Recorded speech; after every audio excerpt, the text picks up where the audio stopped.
All right, so the San Francisco 49ers and superstar wide receiver slash running back Deebo Samuel have been entangled in some contract talks this offseason. Miles, what's the latest out of San Francisco?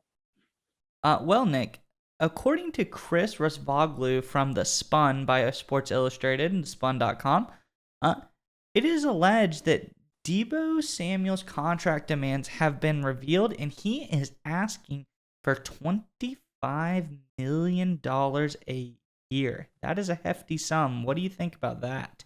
So it is a hefty sum, but to put it in context, if he was granted that $25 million per year, that would still only be the fourth highest wide receiver cap hit, according to overthecap.com. That would be right about what Stephon Diggs makes out of Buffalo. So it's not like a ridiculous amount of money. You know, Tyreek Hill, I think, just signed a deal for $30 million a year. So it's actually even a little less than Hill.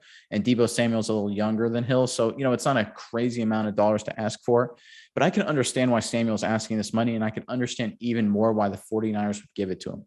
We all watched a lot of how, especially down the stretch last season, how the 49ers finished the regular season and then the postseason, how incredibly vital, dynamic, and versatile Deebo Samuel is. I think Ben Solak from The Ringer had a great piece talking about Samuel. You know, I'm just going to read what he wrote a little about Samuel. He said, "There is no player more multiple nor as foundational to the multiplicity of his offense than Samuel.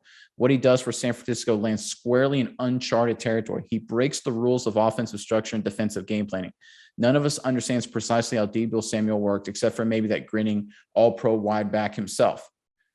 So basically what Solak is saying, what everyone recognizes, that because Deebo Samuel does everything so well, he can run after the catch, he can beat receivers deep. He is actually a natural wide receiver. He came out of the draft at the University of South Carolina as a wide receiver. He can play as a Pro Bowl wide receiver while also being a dynamic running back. I think he averaged more than 6 yards per carry last season as a running back, and he got more and more touches later in the season, especially in the postseason from that position. He can line up anywhere and do everything. He is the center point to that offense. He's just makes it all click. And Solak mentioned about breaking down defensive game plans and rules and strategies. That is so important to have that guy. We saw what Cooper Kupp did for the Rams. You know, just one guy who can dominate and take over a game. With that kind of player, you can win championships. We saw what Jamar Chase did for Cincinnati. Having that kind of player and locking him up is extremely important, and the 49ers should definitely do that with Samuel. And a guy who I think Samuel is one of our favorite players.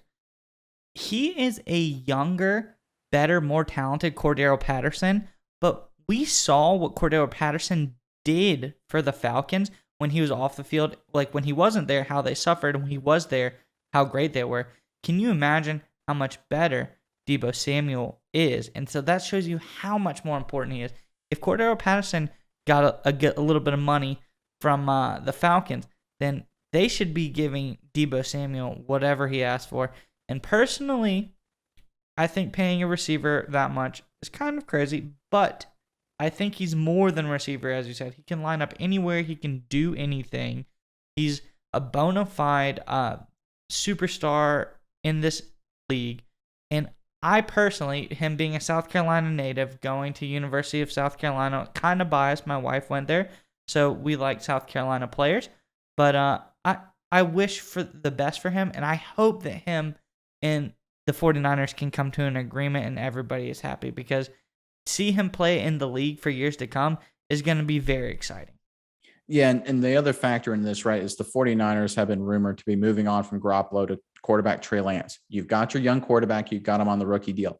Now is the time to lock up veterans, because once you have that young quarterback, as he gets more expensive, it gets a lot harder to do that. We brought up Tyreek Hill. The only reason he left the Chiefs is because the Chiefs had to pay Mahomes. Right now, Trey Lance is cheap. Now is the time to pay Samuel.